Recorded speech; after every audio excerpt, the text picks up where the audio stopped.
Troy here with Lithogen. I'm here today with Andy and Bertrand behind the camera. We are here today to talk about the EM61, which is made by Geonics, may they rest in peace. And we're kind of going to walk you through everything you'd expect to need to do as a customer who would be renting the EM61. The EM61 is a glorified metal detector. It is very good at subsurface detection of small metal objects. Geonics used to claim that you could detect a spent ammunition cartridge at a meter depth with it. Obviously, that's only going to work in an area where there's very low amounts of metal around it. A lot of other customers use it for archaeology. Some of our customers use it for soil analysis, debris mapping, contaminant mapping. Theoretically, you could use it for other things like depth of sea ice or something like that, where you had multi-layer electrical contrasts. But today we're just going to use it in our yard, make a little test video with it, collect some test data, and plot it up on the computer so that we can basically use this as a how-to video for customers who are renting it. Okay, this is the equipment as it would ship to a customer. There's a tripod in here. Some customers are creative enough they can fit it into this box, but it's really actually kind of hard to get it in there. It's too hard of a Jenga problem. So we ship it in a separate box. Two metal boxes that contain all the components for the EM61. What we're going to do is we're going to lay out all the components here on the floor so we can look at it and see what ships with everything before we start doing assembly. So Andy, with your assistance, please.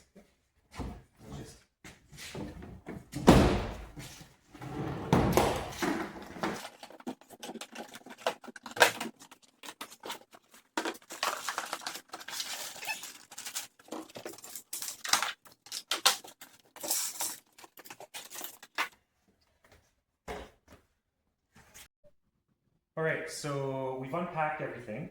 There's a couple of small bags and stuff down below here where they have labels on them. So like EM61 tools, this is an assembly tool if you need to use it. We also have one bag here that has some chargers in it, the GPS. GPS is optional, but we highly recommend it for the EM61 because the EM61 is very good at imaging only the things that are directly beneath the instrument. And a good GPS will allow you to do very tight line spacing. So some people do 25 centimeter line spacing, which means you need to have a good GPS on it.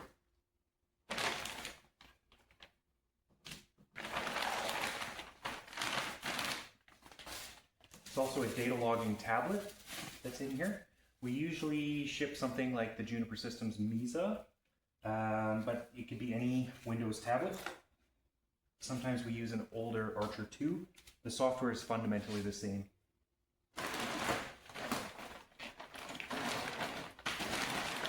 Another bag that contains the actual electronics for the EM61. There are some connectors on here and stuff. Just be careful when you're setting it down before you mount it to the instrument. And in that bag we usually have a couple of cables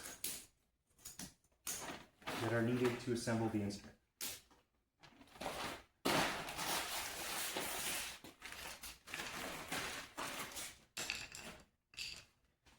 So now we're going to assemble the instrument, and I usually do this on a table when I'm testing the instrument first before attaching the wheels, because while it's on a table it's a nice flat stable surface. And once the wheels are on, it turns into a cart, and you have to keep it kind of balanced on the wheels to operate. So the first thing I'm going to do is I'm going to grab the lower coil and put it on the table. You'll note that while putting it on the table, I put it on the table with these metal pieces facing outwards, because this is where the handles are going to connect later. And if I put it the other way, I would have to spin it around. It's not a big deal. We're going to start assembly by attaching the upper coil, and in order to do that, there are these spacers. They have threads on them here. These threads are kind of annoying sometimes. We have some tools to rethread them if they get cross-threaded, but you really want them to go in smoothly. If there's any resistance, you might get cross-threaded. Don't force them. On one end, they're longer, on one end, they're shorter. The longer end has to go down. And Andy's going to help me parallelize here so that the video is not too long. Or I can cut afterwards.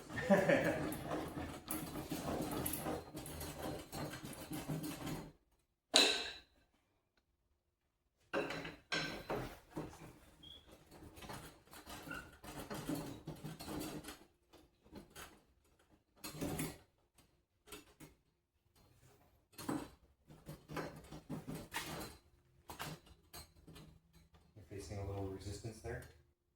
It's alright. I think you still have a gap at the bottom though, so you need to go a little bit further.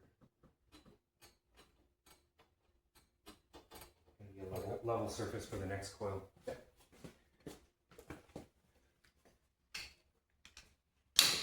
The next coil has a top and a bottom. The top side has these finger clips on them, and the bottom has a connector which will be used to connect the top coil to the bottom coil. So these connectors need to line up.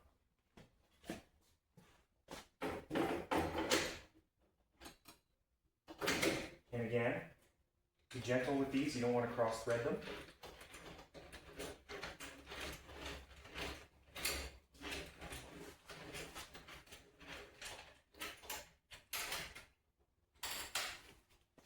Okay, since we're setting up the coils right now, we might as well add one of the batteries. So these are the two batteries that we ship with the system. We have a third one that we keep in reserve for emergencies. There is a connector on one side, and the battery slot here has a notch where that connector goes. So it has to be rotated in the direction that allows the battery to cleanly insert. Then there are 3 thumb screws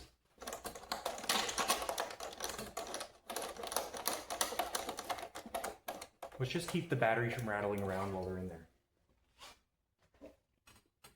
This mesh here is an optional component. Some people like to toss their lunches in here while they're surveying or whatever. If you're tossing anything in here, make sure that it is non-metallic. A plastic water bottle is usually fine, but aluminum water bottle is probably a bad idea. Okay, next we are going to add the tripod.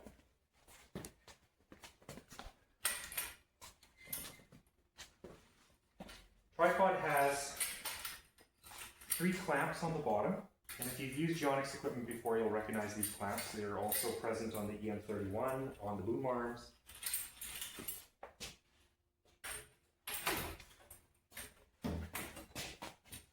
It just clamps on in 3 spots. Doesn't really have to be perfect, but ideally what you end up with is this bolt should be above the center of the instrument. Then, while we're setting up, we might as well turn the GPS on. We're in a building right now that has a wooden roof, which means we should be able to get satellites in here, which is good for testing before we go outside. If we turn the GPS on, it will take a few minutes to get its first fix with satellites, and we can continue assembling while the GPS is getting that fix. Standard survey thread, so you can use just about any GPS you want here. Ideally, your GPS has Bluetooth output. This one does. It's a Geode GNS 3S, which we kind of like, but we'll be using some other GPSs in some other videos. They all kind of have standard output products. Okay, next up, the handles. This handle here comes with a tray for the Mesa data logger. We have another version that has a tray for the Archer data logger because they have kind of a different shape. It just slots in, and then there are some pins that hold it in place. You'll notice that even though this thing is a metal detector, there are places on it where they use metal in their construction. So connectors, pins, these sorts of things. Ideally, any metal that is used here is a non-magnetic metal. And so my comment about the water bottle, like don't use the metal water bottles. If they're aluminum and they're non-magnetic, you might be able to get away with it. But you don't want them moving around relative to the position of the sensor. Because later we're going to calibrate the sensor, and anything that's in a fixed position relative to these coils will effectively become zeroed when we do our zeroing. Next up, we are going to start mounting some other stuff here. This is the electronics for the EM61. There is a front side and a back side. Backside has the connectors that go to the coils, so you put the backside closer to the coils. There are 2 screws here to mount it to the tray, which is why we included a screwdriver. You can get them started with your fingers, but if you want to get them tight, you need a screwdriver. Thanks, Andy. No problem.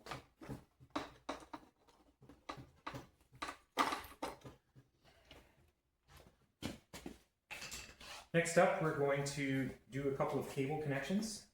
This little curly cable here connects the top coil to the bottom coil.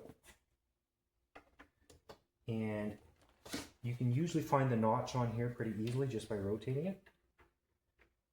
If you feel any resistance, you're probably doing it wrong. Okay, so this coil here is going to kind of stay in a fixed position between these two. The next coil, if you have the Mark IIA like we do, is a combo coil of 2 cables together. And there are the L-shaped connectors on one side and straight connectors on the other side. The L-shaped connectors are going to go on this side. So the fat one is going to go into the coil here. And again, if you feel any resistance, you're probably doing it wrong. Don't force it. Likewise, this connector here, L-shaped, is going to go into the battery connector. You probably can't see that over there, Bertrand. That's okay.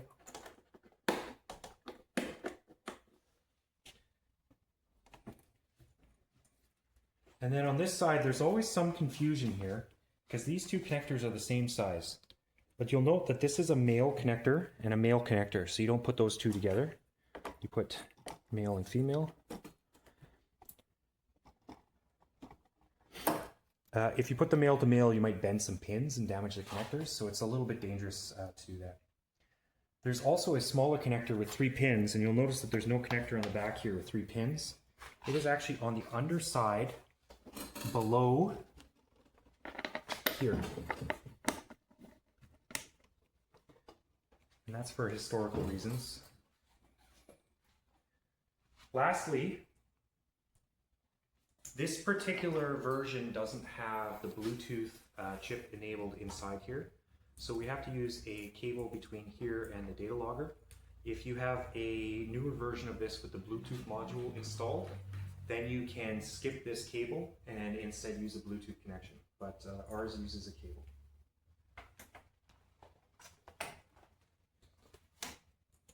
And I'm just going to leave this here for now. Next up, we have the NISA tablet. And when we ship it to you, it probably comes with a pen, which helps to use it. And on the one that we sent here, it looks like it's unclipped. Just refixing that. I'm going to turn it on so I can figure out which way the screen is up on. Okay, the last user of this was a device where the portrait mode made more sense. I'm actually going to long press on the background here, choose display settings, and then I'm going to do that again, long press, display settings. It's not appearing here. It's too light. No. Okay. And then where it says portrait mode, I'm going to change it to landscape mode. And I'm going to go keep settings.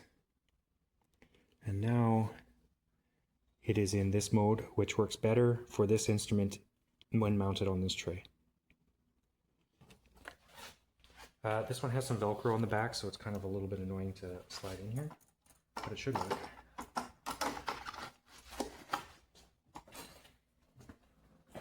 I'm going to come around. This serial cable is too hard to connect after you put it in the tray. So if you slide it back out, you'll notice that the Misa has a serial connection on the back. We're going to install this first and then slide it into the tray.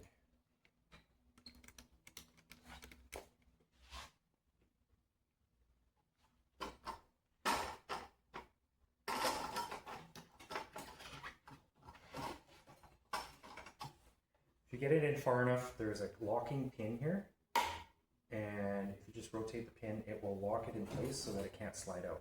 With the Velcro on the back, it's not going to slide out anyway, so it's probably fine. And then, depending on what you prefer, you can use the stylus or your fingers. The stylus is often useful if you're in cold weather and have to have gloves on or something like that. I'm just going to clip the stylus in here. And we're going to ignore it for now. I'm going to use my fingers during the video. Well, maybe not. I don't know. We'll see. This is fully assembled now, except for the wheels. The wheels are a little bit annoying to get on while you're trying to balance it in this direction. So what we're going to do is we're going to take it, Andy, you and I, are going to hold like this and like this. And then we're going to tip it in this direction. Now we can install the wheels on the underside without any difficulty. Of the two wheels, one of them has a wire sticking out of it. There is an odometer inside this wheel, and this wire here looks like a power connector, but it's actually an odometer signal connector. So there's a left and a right based on where this plug goes. If you look at the EM61, you'll find this odometer connector on one side. It's right here. So I need to connect this wheel on this side. And again, you'll notice these clips that Geonics loves.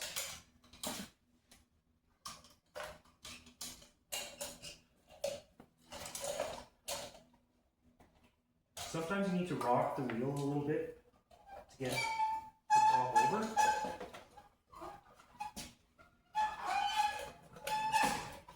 And you can clip it on.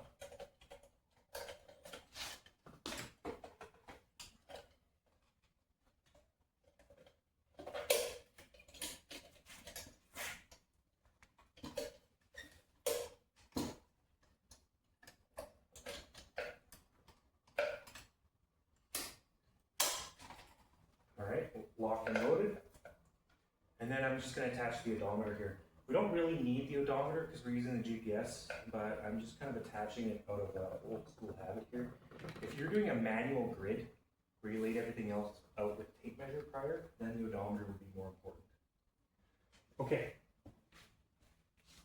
We're going to stand this up now, but there's no kickstand on our version. Some of the versions had a kickstand that was mounted on the handle here that allowed you to set it down without having it be all floppy. So what I'm going to do is I'm just going to grab a stool and use it as our kickstand.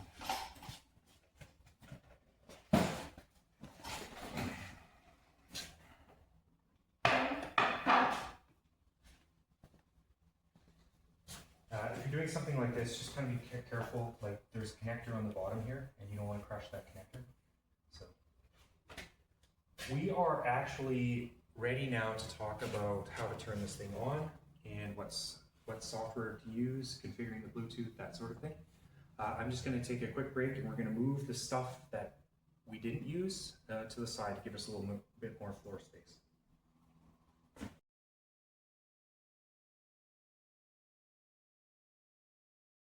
So I just grabbed the Misa tablet out of the tray so it's a little bit more easy to film. Normally I would do this sitting down and I just leave the Misa in the tray for this. First thing we're going to do is we're going to check the connections, particularly the connection to the GPS. We don't have a wire between here and the GPS, which is good because you don't want a big floppy wire going through your data space here. So to do that, I'm going to hit the up arrow at the bottom. And I'm going to make a liar out of myself here. The P3 button allows you to pop up a keyboard, so then you can start typing. B, Bluetooth and other devices.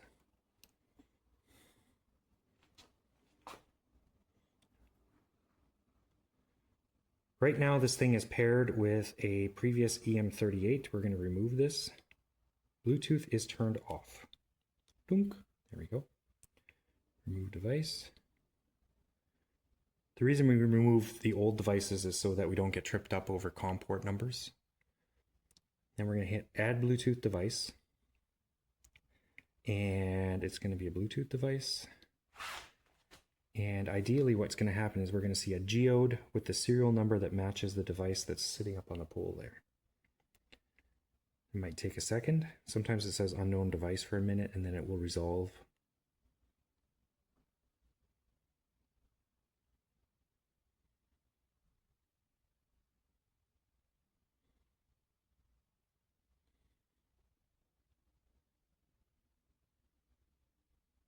There it is. 606. And then your device is ready to go. Excellent. What we need to now find out is what is the COM port number for that device. And in order to do that, we hit the More Bluetooth Settings button right here. And then we go to COM ports. And we look for the outgoing port that matches the geode serial number that you just connected. In this case, it's COM5. We just have to make a note of that so that when we go to the EM61 software, we can configure COM5. The EM61 software, we have it pre-installed on all the devices we send out. It's called EM61mk2 Win. I double click on it to launch it. And I'm going to go to System Setup. And I'm going to make sure that my GPS port is set to the one that I just saw in the Bluetooth configuration window. Additionally, it says EM30 or EM61mk2 port is set to COM4. We're going to assume that's correct for now, but if it isn't, you can always check the device manager to figure out which COM port this connection on the back is assigned to. Now I'm going to do GPS monitoring to check if our connection with our GPS is working. And if it's working, we should see strings coming in like this. We usually turn off all of the strings on there except for the GGA strings so that you're not overwhelmed with a flood of information that isn't useful for your recording device. So this looks good. Next, we are going to turn the EM61 on. And in order to do that, there's a switch here that actually has a fuse built into it. And if you push it in, if it's working, it should start making a noise immediately. And I hope that noise is actually filming. It's super annoying, that noise. Now we're going to hit the logging button and we're going to hope that we get a data connection with the EM61 on this port. If we got the COM port wrong, we'll have to go change it.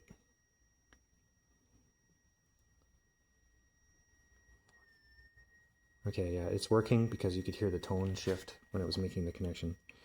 Here it says normalization and there's a progress percentage. We'll just give it a minute. And now we have data coming in, channel 1, channel 2, channel 3, and channel T. There's a switch on the device that switches between two modes. There's the 4-channel mode and the differential mode. What this means is in 4-channel mode, it's using 4 time gates. This is a time domain EM system, so if you know the geophysics there. 4 time gates means it's measuring at 4 different depths effectively. The differential mode, the other mode on here, means that it is using 3 time gates, and there's a 4th time gate being read from a second coil. So what this is a differential from the bottom coil to the top coil. This is almost acting like a gradiometer in a TEM sense. So there's a physical separation between the two signals. It gives you some useful information about the depth of the object. I'm going to take a tiny diversion here and just see what happens if we switch between. It takes a second. If you switch it, it loses the connection for a second, but now you see channel 4 here instead of channel T, right? Depending on which mode you're in. Depending on what target you're after, if you're only after something that is shallow or you don't care about the depth, you can actually disconnect this top coil entirely and operate in the full channel mode with only the bottom coil. This is how the marine version of this device works. There's not two coils in that one, but for most near surface detection, people are going to want to use the top coil, and they're going to want to use the differential mode.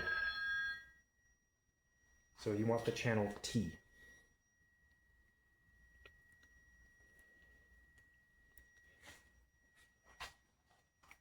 Just going to pause to talk a little bit more about why the differential mode is interesting. And this requires some hand waving, so I might turn this off so that it... Turn the volume down. There's a volume knob here for that whine. You can turn it up and down. I'm going to turn it off while I'm recording. Okay, so this bottom coil is acting as both a transmitter and a receiver. And when it's transmitting, it's actually transmitting a square wave. And what the receiver does is, as soon as the transmitter turns off, very quickly, you start recording what magnetic fields are present on the transmitter after the transmitter stops transmitting. So if you can imagine the transmitter, it's got these magnetic field lines that look like a donut coming out around the transmitter. And then when you shut it off, any magnetic fields that were created in the ground are creating sort of secondary donut-shaped magnetic fields as well. And those lines, those field lines from the magnetic fields in the ground are going to be intersecting the receiver in some places, causing a little bit of current to flow in the receiver. Now, the shape of these magnetic field lines is going to be different depending if it's a shallow target or a deep target. If it's a shallow target, the magnetic field lines are going to be very tightly bound around that target. And what's going to happen is some of the magnetic field lines are going to be coming out through here, but they're going to be going through the lower coil, but missing the upper coil because of the shape of the magnetic fields. The deeper it goes, the more straight those magnetic fields become, and it's more likely those fields are going to go through both coils instead of just one coil. So by having these two receivers at two different distances, we can usually tell if something is very near the surface or very deep by looking at the difference in the response between these two coils.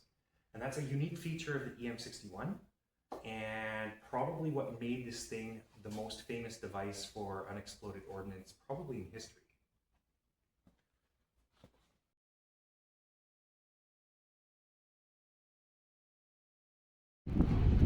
Okay, we are outside, and hopefully some of this film's okay. I can change the angle here down if that helps. No? Again? No. Okay, we're getting best available angle here. Yeah. So this thing has a built-in calibration mode. Can you back up for a second just to kind of show where we are? We are in the middle of a parking lot with nothing around us here. The idea being that we're going to zero this instrument with all of the things mounted on it exactly the way we're going to survey. Now, because we're filming it, I'm going to be holding this tablet up here while we're doing it. But if you're doing this naturally in the field, you would have the tablet mounted where it's going to be, so that the zero includes the tablet mounted in its preferred position. So I'm going to film it once like this, and then I'm going to redo it in that position where it's hard to film. So when you are outside and getting data, this data isn't zeroed. Essentially what's happening is it's got some default values on there, and those default values don't account for the metal in the device and the material that you're on. It's hard to do a perfect zero, but what you can do is you can go to a quiet spot on your site where you don't expect there to be anything interfering with the instrument. And what you're doing is you're setting your zero as your background value. Then as the values change from that point, you'll just see them on the graph changing up and down. So this spot here at our parking lot, we're pretty confident doesn't have any buried debris or anything on it. So that's why we're going to zero here. Okay, so there's a button that says null. I'm just going to hit it. And now it says nulling. It's giving you a little progress bar underneath there. And now all our values are really, really close to zero. We haven't moved, but essentially what it did is it subtracted the values it was reading right here, and and it's going to continue to subtract them from all of the other data points on this site. So now we're going to have values that are like plus or minus a little bit, or maybe plus a lot if we find a really strong target. The next thing you're going to do is there's internal QC and external QC. We're not going to really deal with that right now, but there is a coil here with a button. The coil is not in a continuous loop until you push the button. When you push the button, the values on this screen are going to change quite dramatically. Now I release the button and they went back down closer to 0. I'm going to push it again. They're going to like minus 300 or something like that. Okay. So what this thing is specifically sensitive to is any metal where electrons can flow in a loop. And by opening and closing that quality assurance coil, we can test that the instrument is working as expected. And there's a kind of a test function in here. We're not going to dive into detail on that. Just know that it's there. It's in the manual if you need to know more about it. There's also something called external QC. This is like if you have an external loop that you're putting down and opening and closing. We're not going to do that here either. So now we're going to hit the file menu. And it's going to ask you what you want to name your file. By default, it goes into the documents folder, and the default file name has today's date and time in it. I'm just going to use that, hit save. And now I can hit the go button. And the system is logging. You can see a little bit of a graph down there. That's because it's probably 0 at the bottom here, and if we're like -1, you won't see anything on the graph. But if we put something metal near here, can you grab the tripod and stick it like underneath the instrument? We're going to see the values change very dramatically as soon as you do that. So basically glorified metal detector working as expected. We're not going to save that data file because we don't want to actually know where the tripod was. What we're going to do is we're going to pause this. We're going to start new null when I put the tablet down here, and then we're ready to start recording data.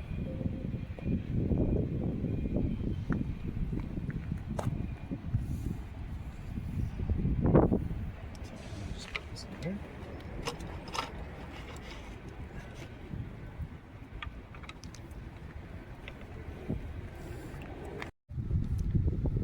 Ready? So Bertrand is starting right next to the fence. He should see the fence in the data. But the EM61, compared to the other Geonics devices, is much less sensitive to metal that's off to the sides. It's much more sensitive to metal that's either directly above or below. I've instructed him to try to do 50 centimeter line spacing. If you really wanted to do this accurately, you would lay out some traffic pylons or something, so that when you're turning, you're always turning back and going 50 centimeters on the next line. Right now we're GPS tracking, so hopefully this is okay with all the metal buildings and stuff around us. If you'll recall from our EM31 video, the volume of averaging was about 5 meters on that one, so we did line spacings that were a lot coarser. This one is a lot more narrow. And a lot of people do 50 centimeters, some people do 25. The width of the device is exactly 1 meter on the coil, so that actually helps you gauge your line spacing. Okay, I'm going to be quiet here and let Bertrand walk for a little bit. We will speed this up and make a cool time lapse.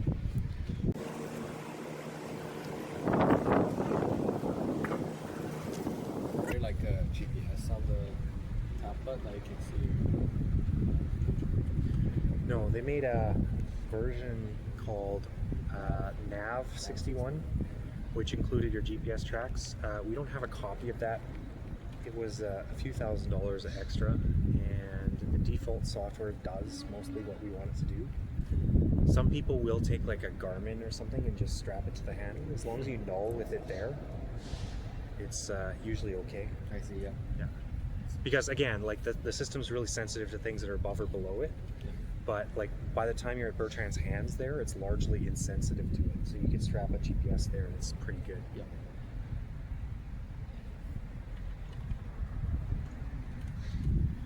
also a little bit annoying that this one doesn't have the kickstand. It was an optional upgrade.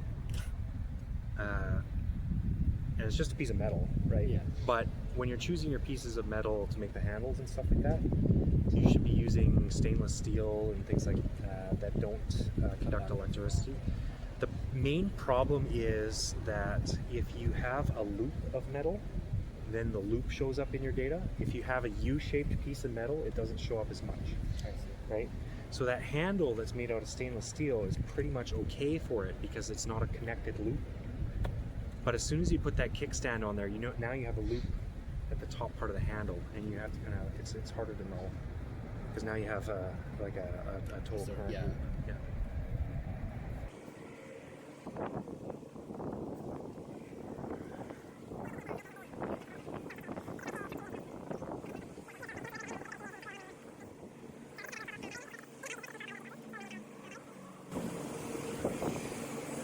You can see there's a little bit of tilt here in that GPS is not directly above the center because Bertrand is tall, right? Yeah. So if you found a really, really small anomaly, you might actually find that there's a little bit of striping in the data because your GPS position is offset by whatever amount this tilt is causing, which looks like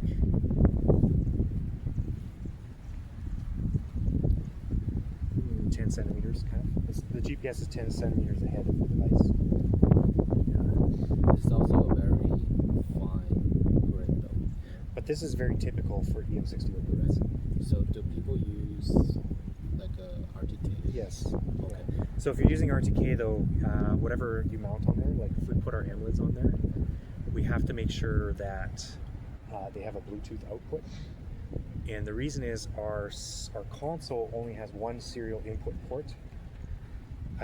What we could do theoretically is put a USB to serial converter on to create a second serial port. But you don't really want to have to do that. Or maybe just PPK. Yeah, but you can't do it with this one. This one doesn't record raw. To do PPK, you have to actually record the raw radio signals that came off the GPS satellites, and their timing. Yeah. And you have to have a base recording somewhere.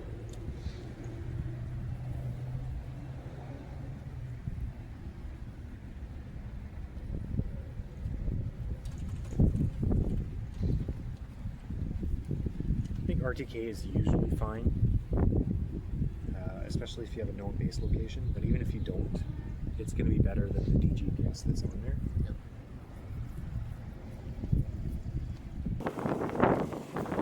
It shouldn't really matter which direction you do forward, backward.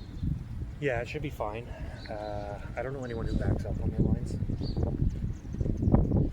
In the old days when you had a line direction, that flowed the data in software and stuff, people would do that kind of thing. But basically you're walking backward and not collecting to start the next line and then walk forwards, kind of thing. But if there's a GPS, it shouldn't really matter, right? Because it's triggering.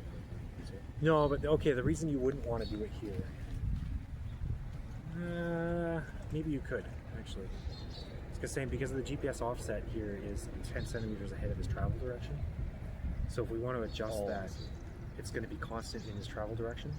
But if he was always pointed in one direction, then there would just be a constant offset. It'd be like all the data points are 10 centimeters in one direction. So you could still do it. It would just be a different correction.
Alright, because we want to start a new line, we're actually going to hit the exit button here.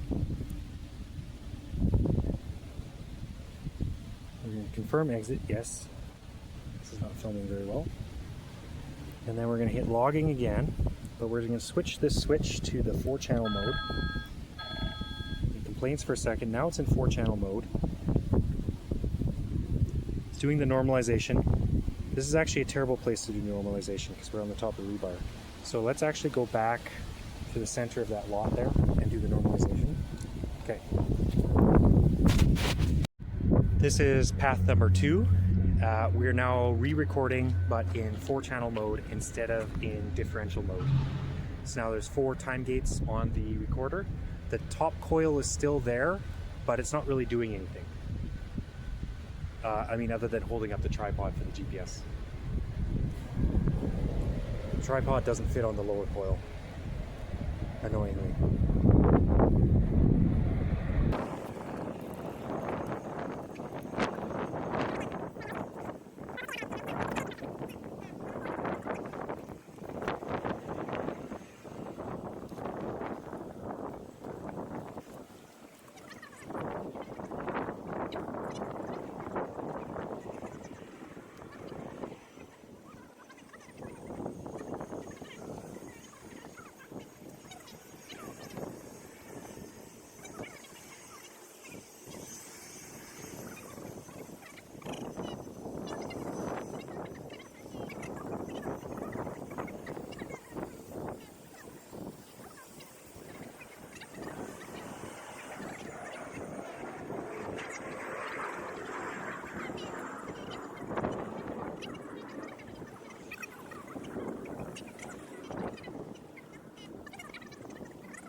All right, we're back inside.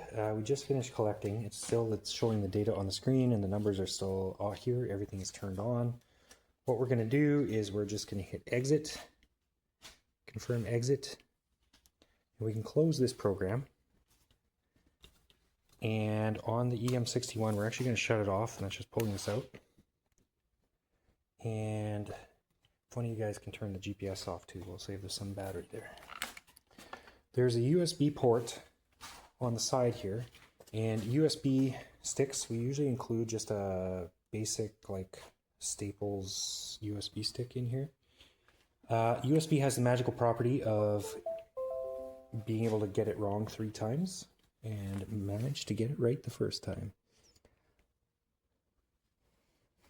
So this is just an empty USB stick.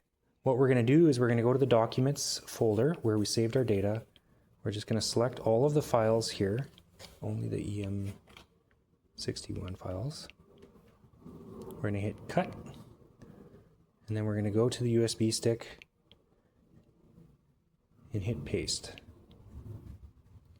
Now, if you're uncomfortable with deleting the data off the device, use copy and paste instead of cut and paste. In the end, when we receive the equipment back from a customer, this is what we do to back up the data that comes back. You would be amazed how many times backing up the customer's data has saved the customer's project. A good standard operating procedure is to make 3 copies of the data, leave 1 on the device, take 1 on a memory stick, and back 1 up on the cloud somewhere. Okay, that's it for now. The next part of this video is going to be done on a Windows laptop computer, probably by Andy, where he's going to walk you through the data processing side. And it might be a couple days between now and when we have a chance to film that part, but hopefully we'll see that second part soon.